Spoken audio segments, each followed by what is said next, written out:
Good afternoon, everyone. This is John Shaw, the director of the Paul Simon Public Policy Institute at Southern Illinois University. Thank you for joining another installment of our series, Understanding Our New World. And today we're very, very fortunate to be joined by a distinguished Illinoisan, someone who's been deeply connected to this state for many, many years, Ambassador Ertharin.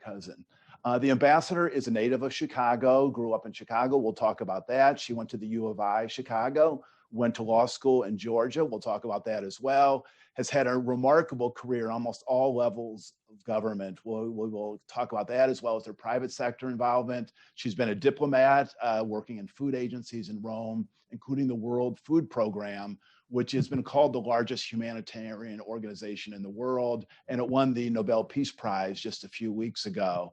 And it's a hugely important organization. The ambassador led that for 5 years. She's now working in a couple different capacities at the Chicago Council on Global Affairs and also at Stanford University. So Ambassador, thank you so much for being with us. Thank you for this opportunity. It's always good to talk to people who are interested in public policy.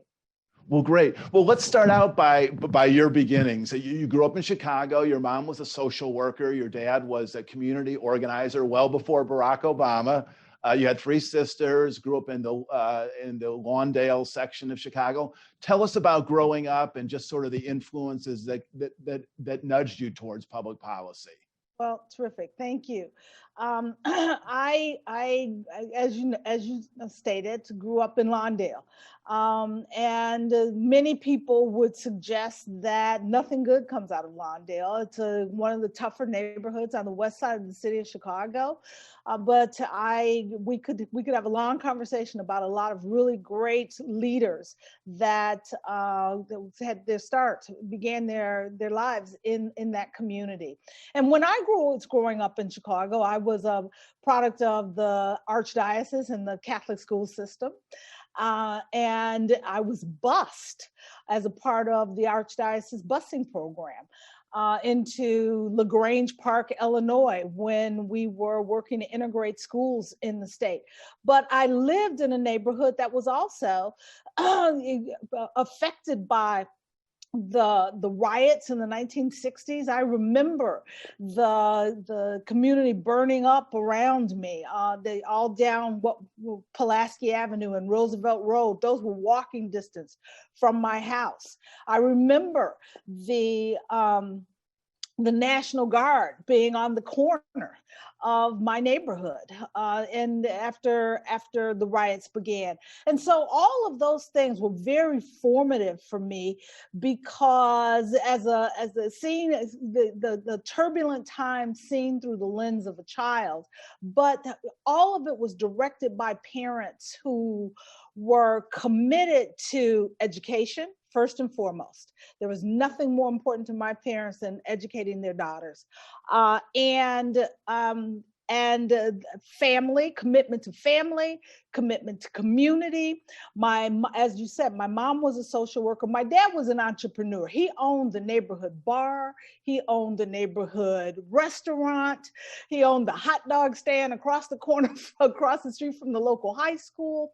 And he was a member of every board, every organization, the Progressive Democrats, all of that. Congressman Danny Davis, I grew up with him at my dining room table and he and my dad would solve all the problems of the world together and drink while they drank bottles of scotch.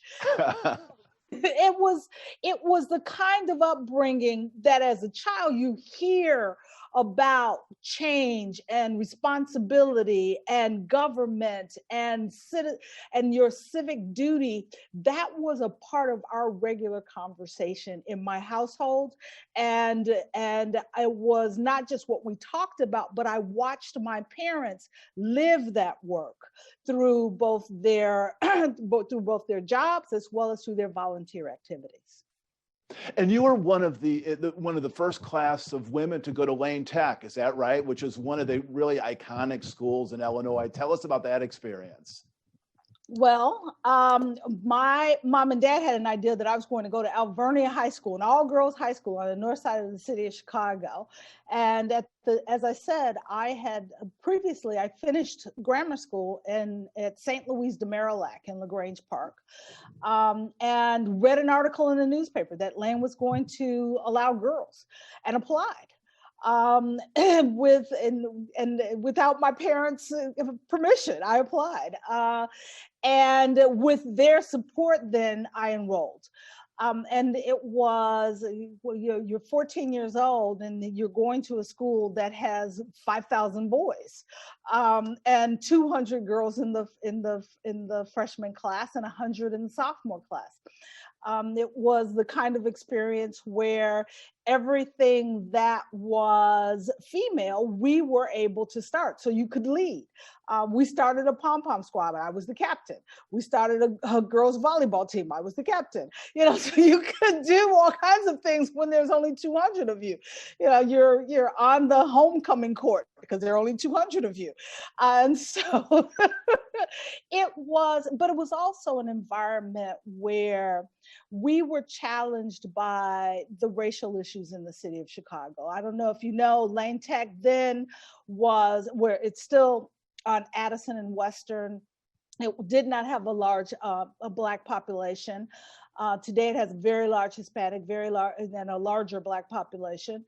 But at that point, it was not just the integration of the school by gender, but it was the integration of the school by race.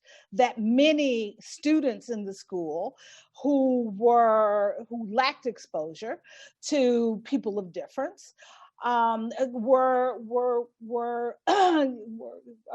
solidly against that level of integration into the school. And so it was not the most welcoming environment from a student standpoint, but it was also an environment where what I felt like was I received one of the best educations that I could possibly receive. I had, you always have those favorite teachers that take you under their wing, recognize that that even in a very large school, that they have students who have potential, and they supported it. And so that was a great experience for me.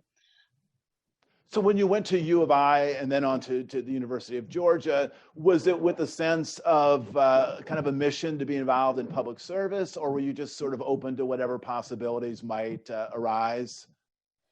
I could try to make it sound really good, and I knew that I would where I was going, but I didn't. I was your typical 18-year-old, and the reality of it is that not only was I an 18-year-old that was pretty much unfocused. But let me, before I even get to that, I should say that an education at Lane, I knocked the standardized test, the ACT and SAT out of the park, and to the point where it was that my test scores far exceeded my grades, and my counselor wanted to figure out, how in the world did I do this? But and so I received a number of acceptances to colleges across the country. But when I was a senior in high school, I was pregnant. I had a child when I was 18 years old. But I also had a family that was so supportive, who were committed to, because I wanted to get married. And my mother said, go to college for 1 year. Go to college for 1 year. And if you still want to get married, you have our support. And we'll support you and help you to attend college for that 1 year. And what you decide to do after that is your decision. And I attended college for 1 year at U of I at Circle Campus. And the education, as a student between high school and college, if you really embrace learning, the world opens up for you in a different way. And you're taught to think and your learning becomes quite different. And it became very clear to me that while I still wasn't sure what I really wanted to do, I knew that I didn't want to get married, that I could raise this child. I worked full-time at the post office. I went to school full-time, and graduated from U of I with a degree in criminal justice and political science, and was able to then take the LSAT and go on to law school.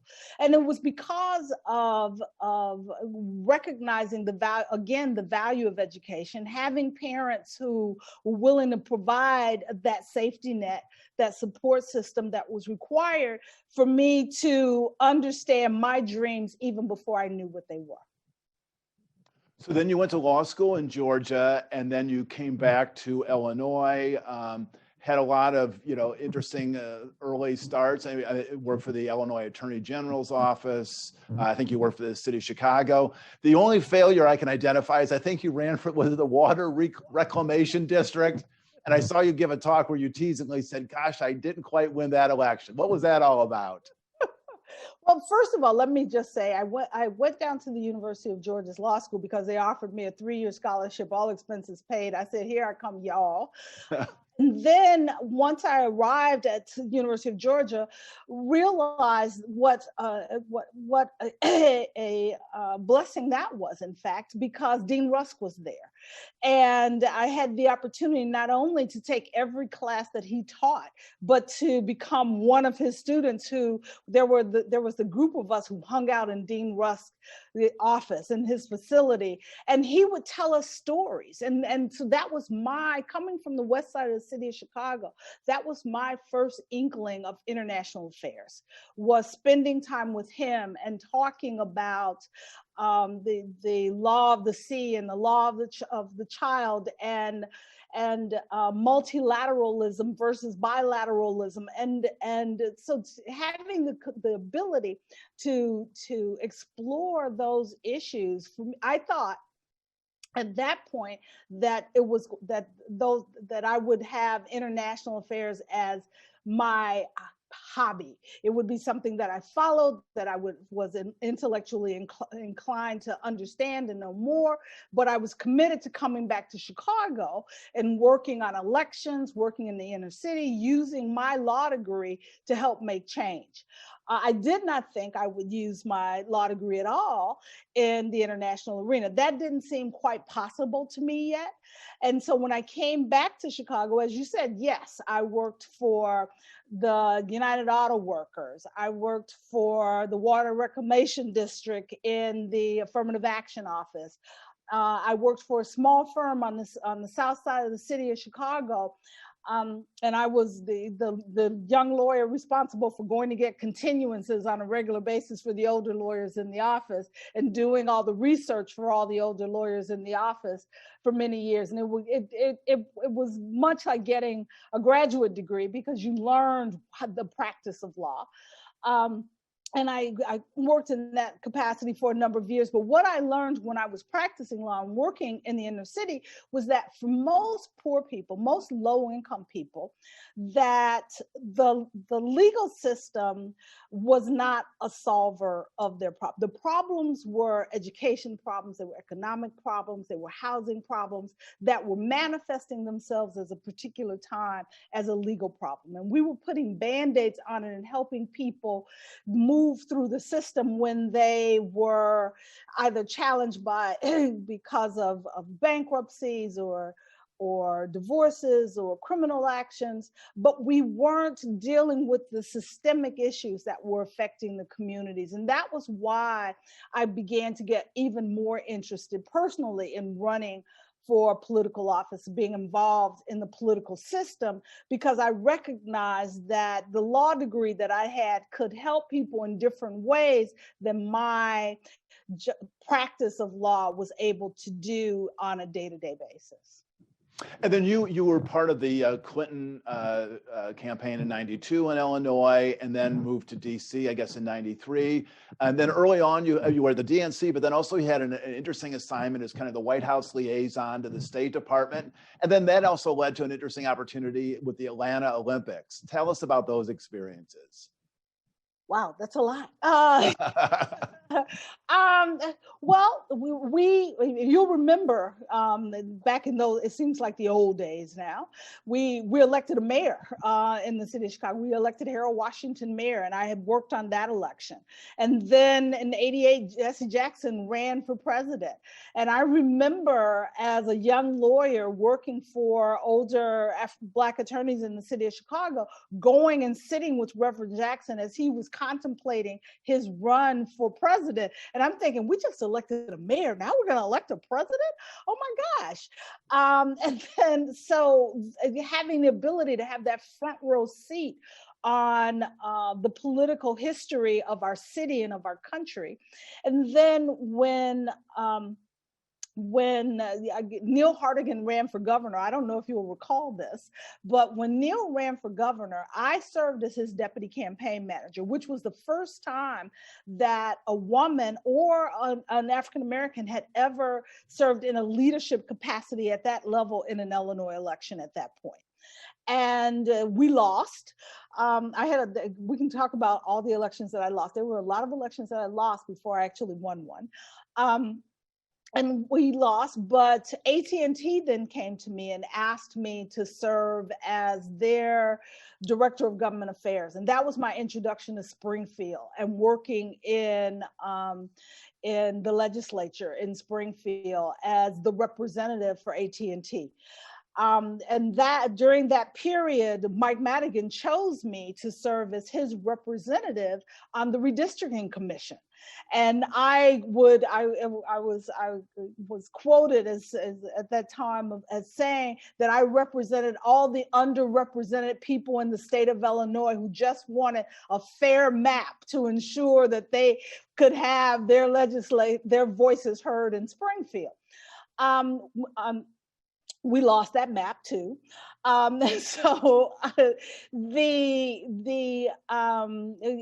during that same period was when Bill Clinton was running for president, and David Wilhelm was his campaign manager. If you'll recall, David was living in Chicago at the time. And David asked me to help them. And I worked on the campaign here in Illinois for Clinton's election, and we won. and David invited me to come to Washington, first as the research director for the Democratic National Committee, and then within short order, I was promoted to deputy of the DNC. And so I served in that capacity for the first 2 years of the Clinton administration. And then another good Chicago friend, Kevin O'Keefe, was in White House presidential personnel. And he invited me to come to and help the administration to work inside the administration from the DNC. He said, I noticed you have international affairs on your resume. And this was the first time anyone had ever asked me about it. And so I talked about my work with Dean Rusk, and he named me White House liaison. I was appointed White House liaison for the State Department.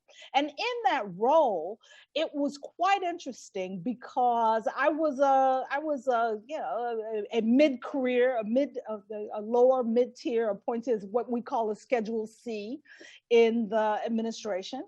But the prize, one of the prizes for that role was I was able to sit in the room as a backbencher on the wall for the morning meetings with the assistant secretaries and Strobe Talbot, who was then the deputy secretary at the State Department. And for 2 years, I sat there every morning for an hour to an hour and a half. And his rule was that if anything ever leaked out of the room, that he would reduce the number of people as long as we all had top secret clearances, recognized the importance of confidentiality of everything that we heard, then we maintained the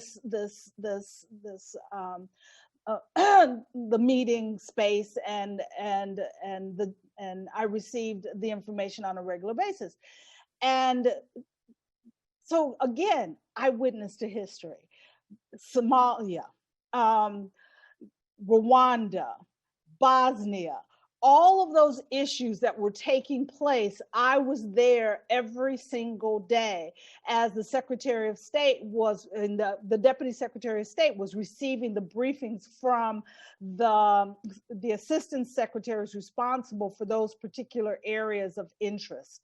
And so again, it was much like getting another degree in international affairs and foreign policy and understanding the dynamics of the US's role in all of these actions that were taking place, both those that the broader American community was aware of, and many where the broader community was not aware. And so that was quite, for me, it was not just intellectually shaping, but life shaping. And value shaping, and understanding the responsibility and what the world expected from the United States on the international stage.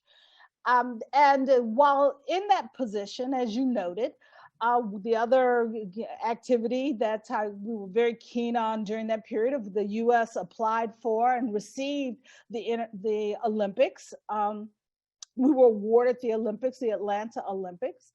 My responsibility was all kinds of things that, again, no one would ever see.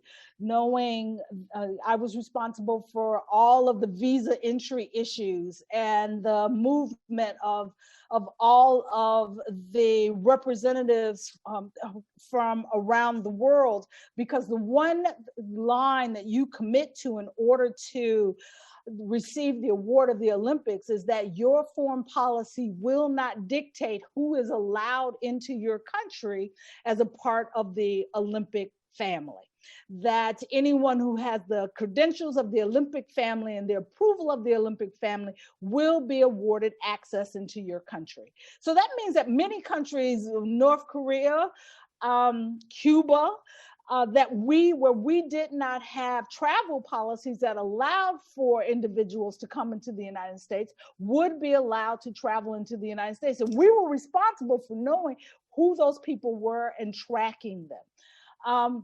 And I could, if we have more time, I'd tell you interesting stories about the Cuban baseball team and how I lost them, and the fright that it found. And where we found them was in Best Buy. On the way to the airport, we made sure that they had a police escort after that to get them directly to the airport. But you had those moments of levity, but we also had more challenging moments as well. And for that, I was awarded a Meritorious Service Award for my work during the Olympics. You will recall during the Atlanta Olympics, we also had the situation of the bombing.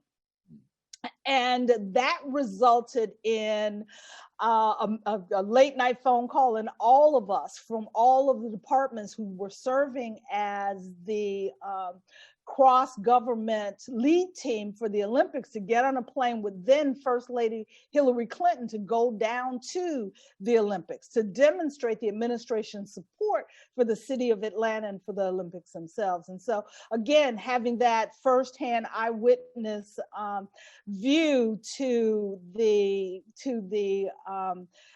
not just the Olympics themselves, but all of the behind the scenes challenges of the U.S. serving as the host of those Olympics. And it was right around this time, I think it was maybe 97, that you were appointed to an international food entity. It was, I think, a 3 or 4 year appointment. Was that your first real exposure to kind of global food issues, or what was your entree into this community, in this world?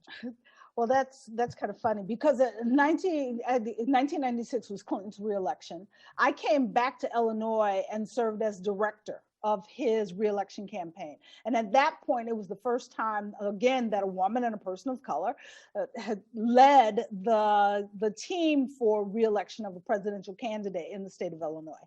And we won. And I made the decision that I was not going to go back to Washington. I was offered the opportunity to go to work for Jewel Food Stores as their vice president of government and community affairs.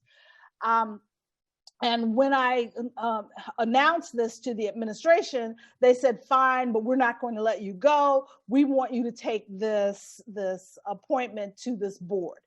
And so because I was working in retail food, I was learning domestic food systems through Jewel. And now with this appointment, the Board for International Food and Agricultural Development, you're right, it was my first appointment to an international agricultural position.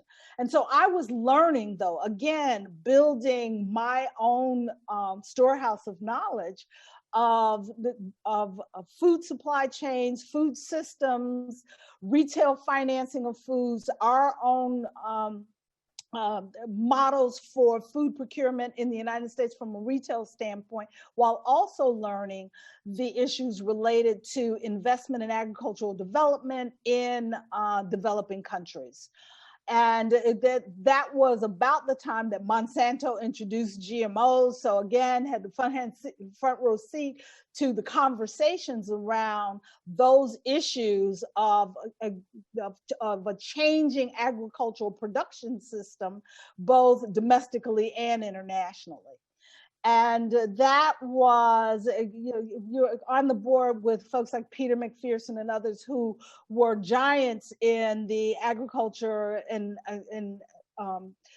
agricultural economic space, and having them basically teach me all of the issues related to agricultural production in developing countries. So that was as I said, again, building blocks. And one of the things I often tell my students at Stanford is commit to lifelong learning.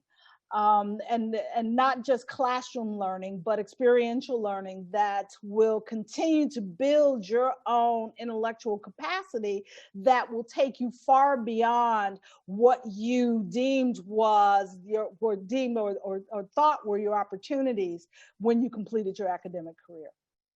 Well, tell us about America's Second Harvest, because you became, I think, initially on the board, and then you became the CEO, which is a really important domestic entity. Tell us about that and how that sort of furthered your growth in this realm.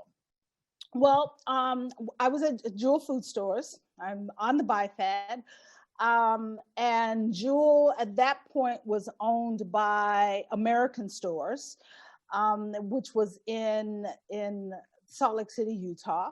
Then Albertsons bought Jewel, and I was promoted to Senior Vice President of Public Affairs and Communications, and was the lead for the foundation for the company, and served as a reporting officer and chief spokesperson for the company.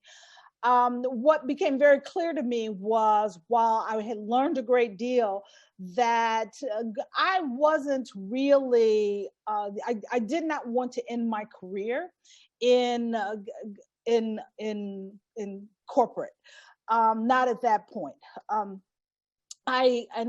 So Bob Forney, who was then the CEO of America's Second Harvest, knew that he was going to retire, and he asked me if I would, because I was serving on his board, as you noted, as in my capacity with Albertsons, I had been invited to join their board, and he asked me if I would consider coming in as COO. And executive vice president, and position myself to become the CEO upon his retirement.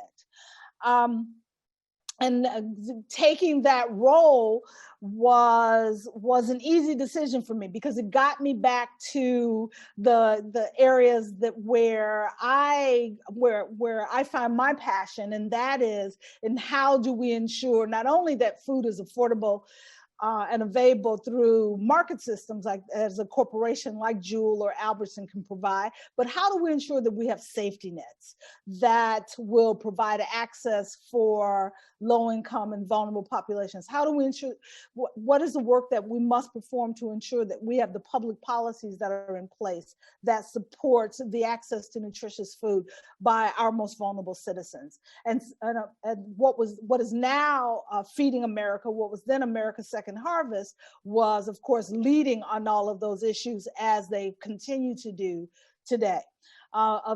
America's Second Harvest, as you may know, is our food bank organization in the United States with 200 food banks that support. America's Second Harvest supports a network of 200 food banks, which those 200 food banks then support about 55,000 pantries and kitchens around the country that provide access to nutritious food for the most vulnerable people in the United States. The America's Second Harvest, and now Feeding America, was started by the retail food industry.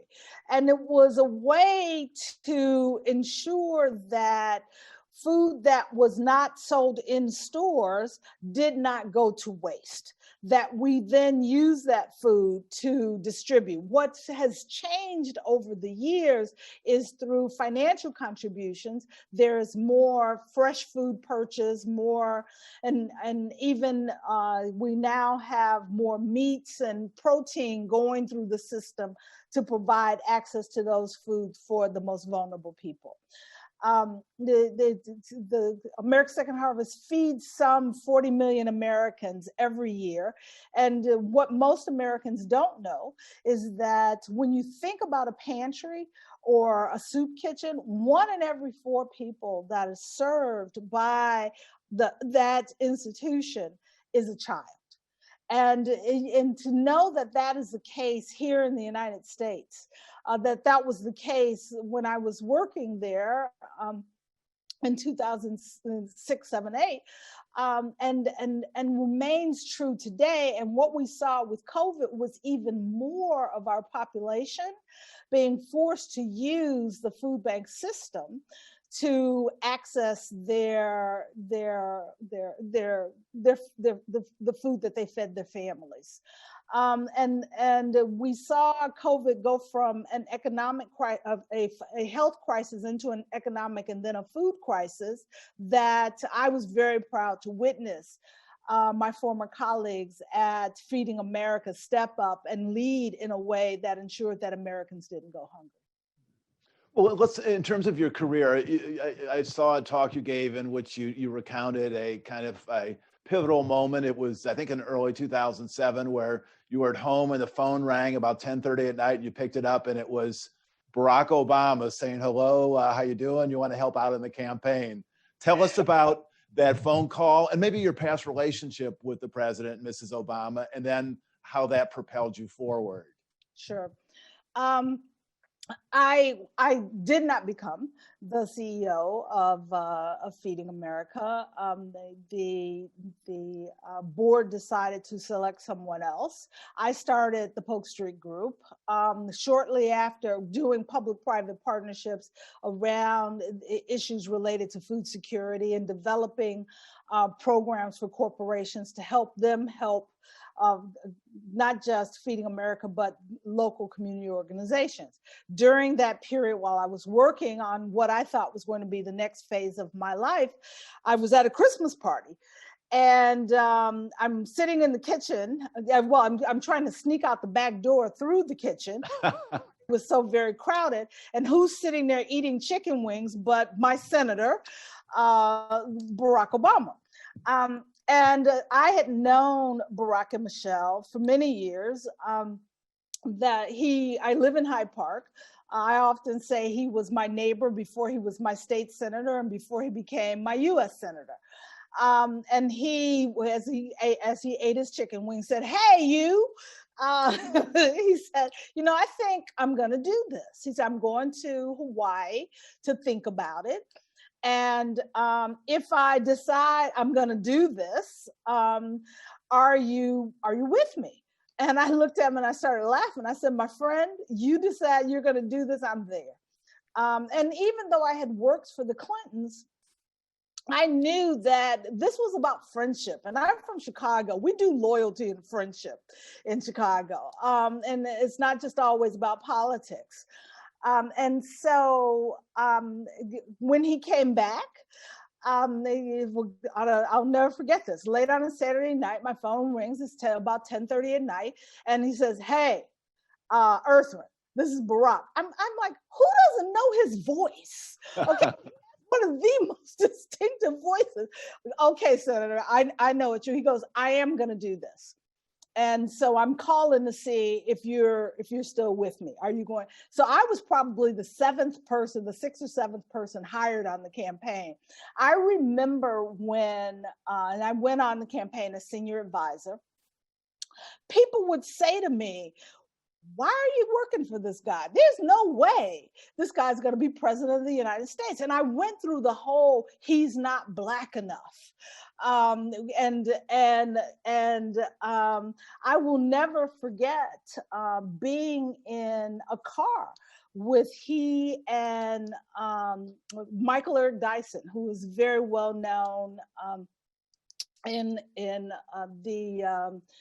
the public policy community. Michael was skeptical. He didn't know Barack. And so we're sitting, and Barack has a cold, and like most of us, he's a little irritable. He's blowing his nose, and Michael says to him, he says, you know, the criticism is that you're not Black enough, that you don't have a commitment to this community. He goes, he blows his nose, and he looked over at him and he said, you tell me another candidate in this race who tucks two little Black girls in the bed every night and sleeps with a Black woman.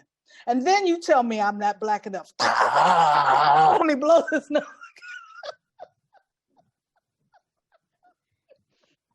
And so I'm sitting in the back. We're in one of those one of those trucks that has 3 seats, and I'm sitting in the one behind him, and I'm trying not to laugh. But Michael got the message. You know, this was a man that was, he made no excuses about about his background, who he is, who he loves, and his position with his community and with his nation. And so I thought, you know, that's why I'm supporting this guy. And so when I went to the Clinton campaign, and I let them know, I let my friends inside the campaign know that I was doing this not because I was opposed to Secretary Clinton, well, then former First Lady Clinton, and Senator Clinton, which was what she was at that point, but that this was about friendship and loyalty, as I said, and they understood. They said, you know, you get a bye. We know where you are. And at the time, nobody thought he'd make it through the summer. And so it was, okay, fine, you go do what you need to do. We'll see you in the fall. And little did they know that what sustained us in those early days of the campaign was we weren't making the big money. And all of the national polls said that he was not making a dent in her favorability ratings. But he had 2 things. He had small dollar donors, people like my mother, who said, you know, I don't have a lot of money, but every time I pay my bills, I send him a little something. And there were millions of my mothers all over the country who saw this as a possibility and wanted to be part of making it happen. And then the second thing that we had going for us was David Plouffe as a campaign manager who kept all of us focused on Iowa, New Hampshire, Nevada, and South Carolina, and ignore everything else. Because if he comes out in Iowa, Nevada, Iowa, New Hampshire, South Carolina, and Nevada, he will make it to Super Tuesday. And That is exactly what happened. I've slipped and during that campaign, I did slip and slides down narrow country roads in Iowa to places that were never going to see Barack and Michelle, and I would always get introduced as the friend of Barack and Michelle. And we made it through those dog days of summer, and then came in first in Iowa, and the rest is history.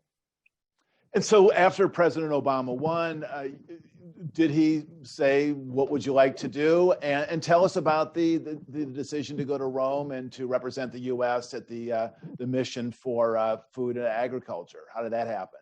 Well, I knew that I was asked, not directly by the president, but by others in this administration, was I interested?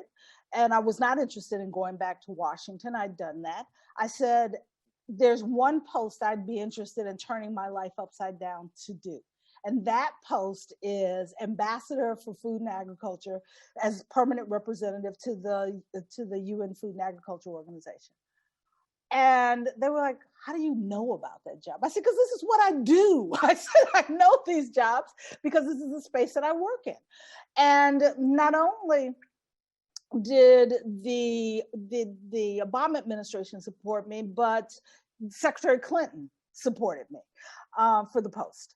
And I will never forget, Dick Durbin introduced me to the Senate Foreign Relations Committee. And he gave one of those introductions that only Senator Durbin could deliver. And then he looked over at me before he got up to leave and he said, go get him, kid. And Barbara Boxer, who was on the committee at that point, she looked down and said, they finally sent us somebody who is qualified for this job. Because if you think about all the things that I had done, both the BIFAD, retail food systems, finance and food, the philanthropic food system work in the United States, it had all prepared me for this opportunity to represent the United States of America on the international stage on issues related to food and agriculture. And I didn't know everything that I learned since then and serving in that post, but I was definitely qualified going in. And it was really great to go into the post as U.S. ambassador and have, I will never forget, the ambassador from Venezuela walked up and hugged me after one of my interventions and said, it is so good to have the U.S. leading on these issues with someone who looks like you. And the countries from across sub-Saharan Africa, they say, you may have a US passport, but you belong to us. And so it was an honor and a privilege to, and as I often say, when I raised my flag, no one called on Ertharin cousin, they called on the United States of America. And so when they call on the United States of America and you deliver an intervention that represents the position of your people and your country, there is no higher honor. It was just an amazing, amazing opportunity. Well, I read a piece in the Tribune about your time there, and they quoted you as saying, it was just about, what is it like to be in Rome? And you said, on my commute back and forth from home to work each day, I drive by the Colosseum, the Forum, Circus Maximus. You pinch yourself every now and then and say, it's okay, girl, put the BlackBerry down, look out the window. Were there a lot of moments like, I can't believe this is my life? Or I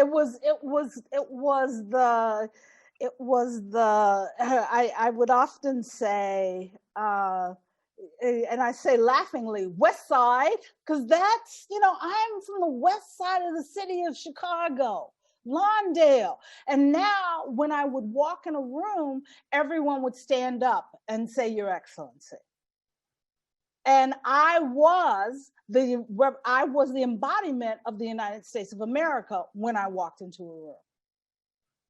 Now, when you then, after your tenure there, you moved to the World Food Program, which, as I said, is one of the largest, if not the largest, humanitarian organization in the world. I think it has 14,000 staff, Mhm. almost serving 100 million people in nearly 100 countries. First of all, as a management job, how do you get your arms around an entity that massive? Well, the you start with having good people. Any good leader will tell you that they are only as good as the team that supports them. And we would hold a daily meeting with the senior staff at WFP each day and walk around the world, much like I had learned from the State Department of bringing in the senior staff each day so that you as the leader have an understanding of what are the issues of the day that are happening. And so you're always on top of everything that is going on, but recognizing being on top of does not mean being involved in the resolution of every single one of those issues. That's why you have good people around you. Before I'd served as the executive director, in my role as US ambassador, I was the US representative to the board of the World Food Program. So I knew this organization quite well from my 3 years of experience of serving as the representative for the United States. And so I did not go into this without an understanding of the issues that we were addressing inside the institution. But there's a very different perspective when you are understand an issue as the governing body versus management and leading in the organization. So I often would say that some days it was like peeling back the onion and you would learn all these different things. And so you knew that here's 14,000 people in 80 countries around the world, serving some, at that point, 81 million people per year in some of the toughest places in the world, day in and day out. My people were not only delivering food, but we were also responsible for the humanitarian logistics for the entire system, both the multilateral UN system as well as the NGO system. So we ran the Air Force for the United Nations Humanitarian Air Force was out of WFP, cargo ships out of WFP, trucks and amphibious vehicle, whatever it took for us to move food, our logistics team coordinated that activity across all of the areas in which we worked. When I started, my budget the first year was about $4.8 billion. When I left, we raised $6 billion. And I must give my successor credit. He has now raised another $1.5 billion on top of what I was raising, because not only of his acumen as a fundraiser, but also because of the level of crisis that we're now facing in the world. And so why the US, as the largest contributor to WFP, provided the resources to the institution that it did and that it continues to this day to support, is because it is deemed not only the largest humanitarian organization, but the most effective humanitarian organization. Now, is it central mandate to deliver food to people who are in war zones and are vulnerable, or is it more of a systematic way of kind of building capacity in the global agriculture system, or both? Both. As a part of the trifecta of UN organizations supporting food, you have the UN Food and Agriculture Organization, which is the normative body for setting the global standards for food and agriculture, but also the operational body for setting the standards for agricultural development. You have IFAD, the International Fund for Agricultural Development, that finances many of the government projects for supporting the structural changes that are necessary in agriculture systems, focused primarily on rural areas. And then you have the World Food Program, that is the operational arm that is responsible for, yes, during crisis, ensuring that food is, is received in humanitarian crisis. But during my period, to make it clear, we said we weren't just saving lives, but changing lives. And so providing for access to the seeds and the tools and the training that was necessary for smallholder farmers to build the rudimentary food systems that were necessary to support the capacity of them to not only feed themselves, but also to earn a living wage, to provide for their families, and to support the resilience that's necessary for ongoing agricultural productivity. The reality of it is that much of the resources of the organization that they receive are to address those acute and chronic hunger needs. And it's not just providing food, it's providing vouchers for access to markets, it's providing it's in some cases it's providing cash to a vulnerable population where there is an operating market, but the most vulnerable people don't have access to the financial resources because of crisis. Then that money is then provided by the WFP from our donors. And so whatever the context requires for people to have the ability to feed themselves, that is what WFP does. But I can't overstate the importance of the logistics operation. I think the world recognized the importance of the WFP's logistics capacity during Ebola. In the Ebola response, I will never forget, Jim Kim asked me, he goes, "This isn't a food crisis." I said, "No, sir, this is a logistics crisis. It is about getting what we need to where we need it to address this challenge." And that is what WFP does. And I made a believer out of him because our teams built the warehousing systems and the treatment facilities that were necessary to support the health response in the deep field areas across the affected areas of Ebola. And we were able to do that in real time. Someone in the White House said, when asked what is the exit plan, the exit strategy for the military, the US military that was operating in Liberia to assist in logistic support for Ebola response, they said WFP is our exit plan, because they're going to build up as we come down, and then they will take over to support the work that is necessary to achieve the logistics backbone that's required for this healthcare response. And so that was part of what the Nobel Prize Committee recognized was the capacity of this organization to support the food needs as well as the logistics needs of the most vulnerable people in the world. Well, during your time there, you were named by Time Magazine one of the most influential people in the world. And I was reading the essay that was written by Rahm Emanuel, and he said, today she is responsible for bringing food to more than 100 million people around the world as head of the UN's World Food Program. Her goal is nothing short of eradicating global hunger in our lifetimes, creating a world where no child or adult knows the feeling of an empty stomach. Having been fortunate enough to know her since our service in the Clinton White House, I know that global hunger has met its match. A pretty nice thing for the family scrapbook, but let's talk about the whole challenge of eradicating global hunger, because I've heard you say that, and I know that's an animating passion of yours. How do we do that? Well, we know what it takes to end hunger. We've done it before. You look at places like South Korea after the Korean War, creating the agricultural systems and the safety net programs that will provide for the access to food by the broadest population. It requires, though, investment, and both financial and technical capacity to support that agricultural production. So we know that that is the very rudimentary work that is necessary to ensure that we provide access to affordable food. But the challenges that we have are conflict Where there is conflict, you will not have a productive agriculture system, no matter how hard you try.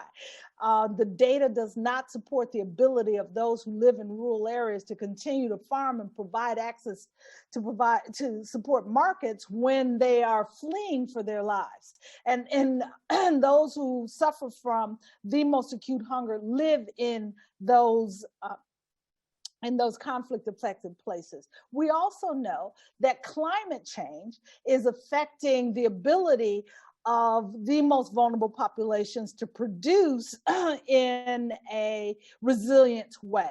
The reality is the poorest people live in some of the most vulnerable places to the effects of climate.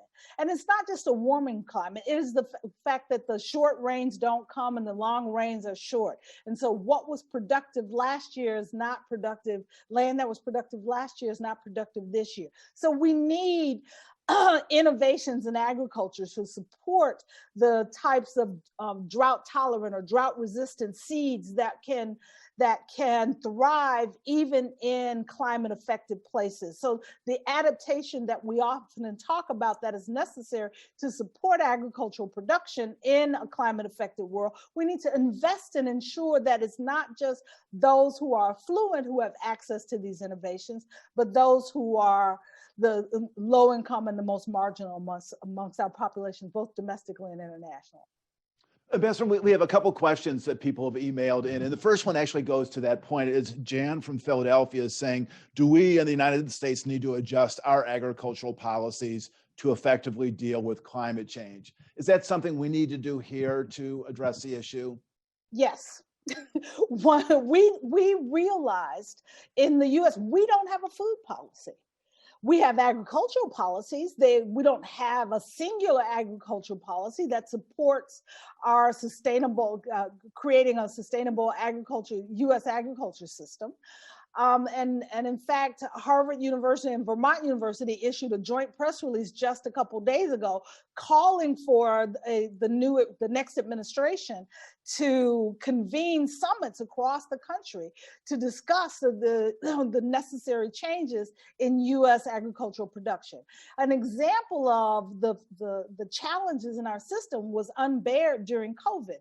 We recognize that our system, we have a two-tiered agriculture system in the United States. One side of our system supports institutions, restaurants, hotels, and the other supports retail. And nary the two shall meet. They're efficient, they're effective, they are not agile. And as a result, we saw people going hungry while food was being plowed under right here in the United States. We have a question. Leslie from Carbondale wonders what U.S. citizens can or should do to push climate change responses and to deal with the issue of food insecurity. What can Americans do on an individual basis to address these problems? You know, I'm criticized because I call on Americans to care, to believe, to read, to understand, to believe, to purchase food based upon the manufacturer's responses to and their ability to create more sustainable food systems right here at home for what we buy and where we buy it and how we buy it, but also to use our votes and our voices to ensure that our elected officials know that our climate policy and agriculture policy is important to their citizens. That is one of the factors that I ran into often in my discussions with members of Congress. Is people say, Ertharin, nobody cares. Nobody cares. We need to make them say, take those words back, because Americans do care. Well, we were talking offline. You had mentioned you'd been doing some political work in Michigan, and I'm imagining that over the years you've passed paths with Vice President Biden a few times. Tell me about your perceptions of him and what kind of president is he going to be in this issue, and then maybe more broadly in terms of international affairs. Well, when I was executive director of the World Food Program, I actually traveled with now First Lady-elect Jill Biden to Zambia because of her interest in issues related to women's empowerment and food security and nutrition. And so spent a lot of time talking to she and her team about these issues, and they were always a ready source of support. You're right. I have had the opportunity to cross paths with President-elect Biden on a number of occasions, and during the campaign, we were shared a screen during a Zoom event, and he saw me on the screen. He said, "Ambassador Cousin, can you believe how many hungry people we have in the United States? What are we going to do about this?" I said, "Yes, sir." It was great to hear him just see me and call out the issue of hunger, and recognize that the importance that this issue had to him as a person, and not just as a political issue, for me was truly heartwarming. Well, let me ask you, I know you have an affiliation with the Chicago Council and also at Stanford. How are you working on these issues now? I mean, what is the way that you can shape this debate and contribute to the discussion? Well, at Stanford, before COVID, I was teaching, and I taught a course on humanitarian response during conflict, and specifically focusing on issues related to addressing food insecurity during conflict, and the humanitarian principles and what that means, and helping build a cadre of understanding amongst my students about the U.S.'s responsibility as a humanitarian leader, but also the challenges that humanitarian operators have in the field. And I continue to do writing and research in those areas with my Stanford students. Through the Chicago Council, I've had the opportunity to lead a task force on water security and food security. We didn't have an opportunity to talk about that, but that is a major issue. The nexus between water, energy, and food is quite critical. In the past, we have attempted to solve these issues in a silo, but we now recognize more and more that they are interdependent, and that our ability to address the food security issue is directly related to our issues to address water and energy issues as well. Most people don't know that 70% of all clean water is drawn for agricultural production, from farm to consumption to disposal. And that is beginning to have an impact in water-stressed places around the world. Approximately 800 million people live in water-stressed water-stressed locales. And so we will not overcome the food insecurity challenges if we don't also address the water and energy challenges. So working in that space, working to also with colleagues like Catherine Bertini and Dan Glickman around other public policy issues. What are the public policies that the U.S. government, both in the Trump administration and now in a Biden administration, what are the priority policies that we should put in front of both the administration and the Congress to ensure the changes that are necessary to not only our multilateral support for engaging with food security, but also the effects of adaptation and mitigation for climate change and agricultural policies, both from an international standpoint as well as from a domestic standpoint. Well, let me ask you finally, I mean, you're obviously in some very high intensity work, and I was struck by something you once said at a conference. I think it was to the Harris School at the U of C, and you were speaking to a group, I think, of primarily young women, and you were giving career advice, and you said something like, don't take your title too seriously because that title will go away.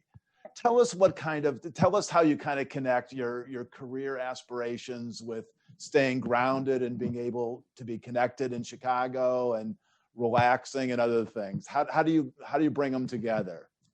I tell people all the time that find your passion and live it. and whether it's through your avocation or your vocation, recognizing that what will keep us sane and whole is following our heart's desires and our intellectual desires, and continuing to grow our intellectual capacities. And so I'm a forever learner, and I said that a couple of times now. And what I didn't talk about was, in addition to the work that I'm doing with the council and the Chicago Council, I've started a new organization called Food Systems for the Future, where we are now looking at the intersection between the wealth gap in the Black community and the challenges in our food system, and how can we build businesses that will help the entire country address the food system gap challenges, while also building economic growth opportunities for entrepreneurs in these communities through financing and policy support and business operation support. So knowing that it's not just about what my job description is, but finding ways to make a difference using my skills and my relationships is what makes me get up out of the bed every single morning. And what keeps you moving forward, even when you don't always succeed, because we don't always succeed. But if you believe, as I do, that we as human beings all live on one planet, and our humanity demands that we recognize that our prosperity and our opportunity is connected to all of us moving forward. No matter where we live, no matter who we are, no matter whether I can see you or not, we share this planet. And what you can do as an individual to make a difference, no matter how big or small, do it. Just do it. Sounds good. Well, thank you so much for your generous use of time. And when conditions allow, we'd love to have you come down to Southern Illinois. You actually told a very poignant story in one of your confirmation hearings about your grandfather returning from Georgia back to Chicago and taking particular delight in passing through the cornfields of Illinois. Do you remember that moment? Or well, because in Washington, Georgia, where my mom's from, where my grandfather was living at the time, the fields were, the soil had been had been detrimentally impacted, and they had planted trees. And much of their food was being brought in from other parts of the country. And so we stopped at a rest stop, and he took the opportunity to just walk through a cornfield, because he said it felt good that even though he was no longer farming, to see that America could still feed itself, that we were still doing the work to feed ourselves.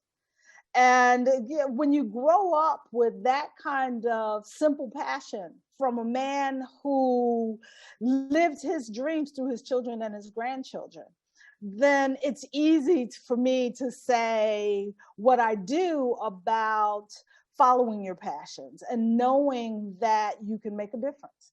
Here was a man who knew that he had made a difference at one point in his life, and just the knowledge was enough for him to carry on and to continue to talk about why agriculture was important, even though he was no longer involved in it. Great. Well, if you come down here, we'll find you some cornfields to walk through. We promise that. I'm going to hold you to that. I love walking through fields. Okay. I walk through cornfields in every part of the globe. And so...